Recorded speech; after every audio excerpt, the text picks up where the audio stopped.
Welcome to my channel. আজকে আমি একটা রান্না করে দেখাবো দই চিকেন। প্রথমে চিকেনটা পরিষ্কার করে ধুয়ে তার মধ্যে পেঁয়াজ, আদা, রসুন বাটা দিয়ে, লঙ্কা বাটা দিয়ে, তার মধ্যে টক দইটা দিয়ে ভালো করে ম্যারিনেট করতে হবে। তার মধ্যে হলুদ গুঁড়ো, জিরের গুঁড়ো, লঙ্কার গুঁড়ো দিয়ে ভালো করে মেখে 5 মিনিট রাখতে হবে।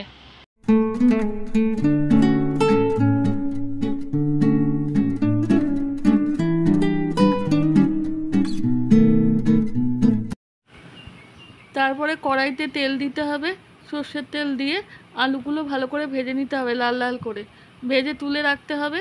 তারপরে গোটা গরম মশলা ফোড়ন দিয়ে কুচি কুচি করে পেঁয়াজগুলো কেটেছিলাম সেগুলো লাল করে ভাজতে হবে। ম্যারিনেট করা মাংসগুলো তার উপর দিয়ে দিতে হবে, দিয়ে ভালো করে কষতে হবে।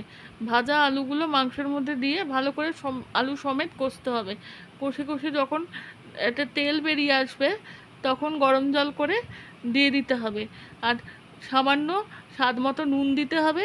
নুন দিয়ে যতক্ষণ না মাংস আর আলু একটু সেদ্ধ হচ্ছে, মাখা মাখা হচ্ছে, ততক্ষণ রাখতে হবে। ঝোলটা যে টেনে আসবে, দই চিকেন রেডি।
ধন্যবাদ আমার ভিডিও দেখার জন্যে।